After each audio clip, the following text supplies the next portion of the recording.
Hi, I'm Randy. I'm Joe. I'm Ellen. And you're watching Word of Mouth.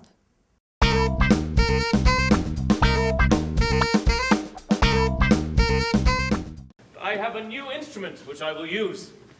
It used to be that it would take me, or it would take Annie, hours to produce a paroxysm in our patients. And it demanded quite a lot of skill and patience.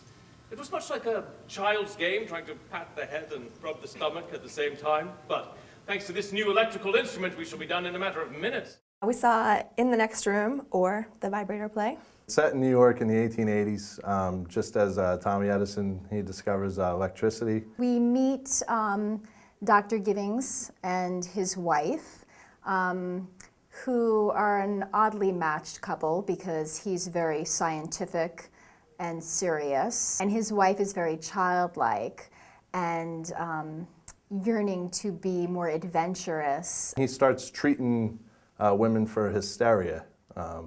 And the way he treats them is with this new discovery of electric, specifically, placing, electric introdes on different parts of the body. They used to give the women orgasms, and they thought that that was what was going to cure them, and it made them calm, and it made them sleepy. And so they were like, sweet, we did our job, and they're all cured now. Dr. Givings and his wife, Mrs. Givings, they're going through some growing pains. He's working all the time, so she's left alone, and so she's starting to be put in the situation that a lot of his patients were in. So she starts to spy on him or listen at the door, and she hears all this stuff happening in the next room. Dr. Givings was played by Michael Cerveris.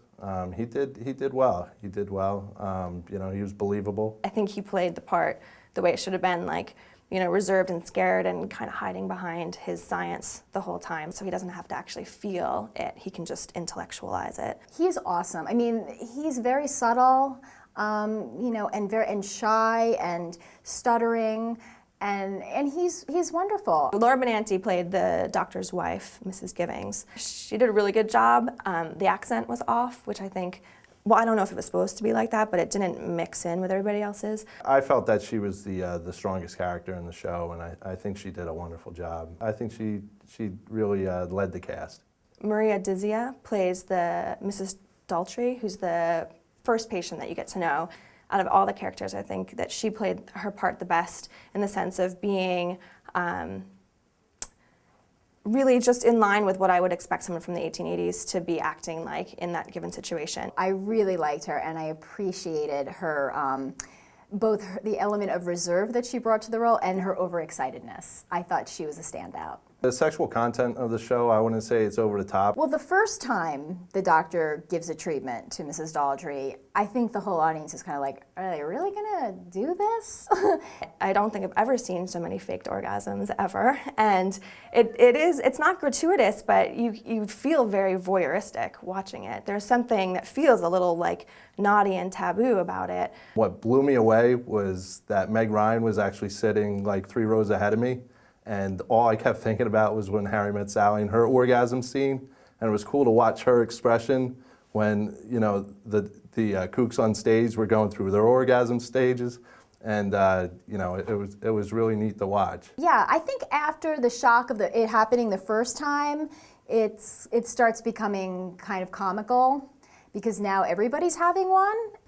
I think it's unfortunate, actually. I don't think it's getting where the writer really wanted to go in telling the story that maybe she hoped she was telling. I think that Vibrator is actually a little distracting. The show leaves a lot to be desired. Walking into the theater or whatever, I'm geared up to see, maybe something a little bit funnier just because of the title.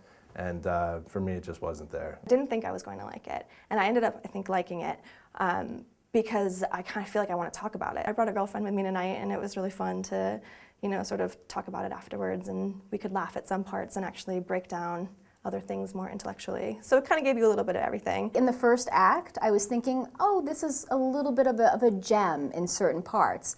Then the second act comes, and the boredom sets in, and it's overwrought and dull. It was a great story, but I don't know that it needed to be told in 2.5 hours. It didn't it definitely didn't lose me at all. But at the same time, I just wasn't. I wasn't like I wasn't entertained. If you know what you're getting into, I think it's going to be really interesting. And if you allow yourself to sort of go on that journey and to understand the different characters, situations, and their point of view, I think you can really enjoy it and get a lot out of it, or have your thoughts provoked. I just didn't think the writing was there. I just wouldn't. Nah, skip it. I'm not going to recommend this one. I think it tries. I don't think it succeeds. I do not know. The sensations are so contradictory. Does anything unite them? Well, many of them are down below. Oh, I see.